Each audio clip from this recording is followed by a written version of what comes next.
বন্ধুরা, আপনারা স্নেল অর্থাৎ শামুককে তো নিশ্চয় দেখেছেন। এটি এমন একটি প্রাণী যাকে প্রায়ই বর্ষার দিনে ঘাসের ময়দানে এবং বাগানে সহজেই দেখা যায়। এটি এমন একটি প্রাণী যে খুবই ধীর গতিতে চলে, আর যে জিনিসটি এদেরকে সব থেকে বেশি বিশেষ করে তোলে সেটা হলো এদের শরীর, যা খুবই কোমল হয়। আর এই কোমল শরীরে খুবই মজবুত একটি শেল থাকে, যেটা এদেরকে যে কোনো বিপদের সময় ভিতরে লুকাতে সাহায্য করে।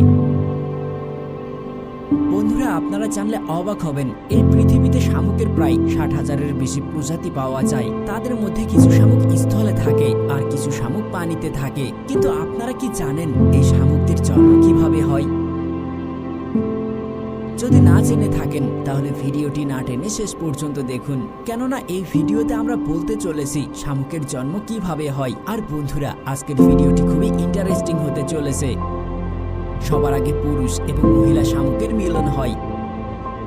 এদের মিলনের অঙ্গ মাথার পাশে থাকে। হ্যাঁ বন্ধুরা, মাথার পাশে। আর এইটাকে এরা মিলনের সময় স্বয়ংক্রিয় করে নেয়।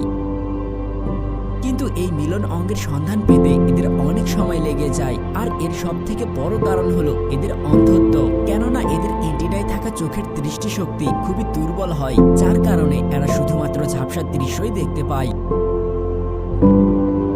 আর এই জন্য এরা তাদের মাথায় থাকা অ্যান্টেনার সাহায্যে নিজের সকল কাজ করে, যেমন আশেপাশের পরিস্থিতি অনুভব করা, বিপদের আশঙ্কা বোঝা, এমন আরো অনেক কাজ এরা এদের অ্যান্টেনার সাহায্যেই করে।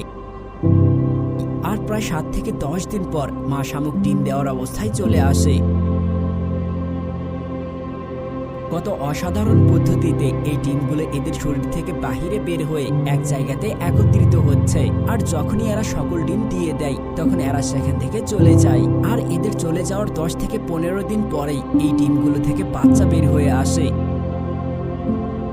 এই ডিম দেওয়ার প্রক্রিয়া এই বিষয়ের উপর নির্ভর করে যে এই শামুক কোন প্রজাতির। আমরা যদি বাগানে বা স্থলে থাকা শামুকের কথা বলি তাহলে এরা একবারে 50 থেকে 60টি ডিম দেয়। আর যদি পানিতে থাকা শামুকের কথা বলি তাহলে এরা একবারে 500 থেকে 600টি পর্যন্ত ডিম দেয়। এই শামুকের বাচ্চাগুলো কত ছোট এবং সুন্দর হয়, যেমনটা আপনারা দেখতেই পাচ্ছেন। আর এই বাচ্চাগুলো এখন একাই নিজের জীবনযাত্রায় এগিয়ে যাবে এবং সে বড় হয়ে আরো একবার জীবনচক্রে অংশগ্রহণ করবে। বন্ধুরা, আজকের ভিডিওটি এই পর্যন্তই। এরপরে আপনি কোন প্রাণীর জীবনচক্র সম্পর্কে জানতে চান সেটা অবশ্যই কমেন্টে জানাবেন। আর ভিডিওটি ভালো লাগলে এই ভিডিওতে একটি লাইক করে বন্ধুদের সাথে শেয়ার করবেন। আর আপনি যদি আমাদের চ্যানেল নতুন হয়ে থাকেন এবং এমন ইন্টারেস্টিং ভিডিওগুলো মিস না করতে চান তাহলে এখনই আমাদের চ্যানেলটি সাবস্ক্রাইব করুন এবং পাশে থাকা বেল আইকনটিতে ক্লিক করুন। কথা হবে অন্য এক ভিডিওতে, সেই পর্যন্ত ভালো থাকবেন। ধন্যবাদ।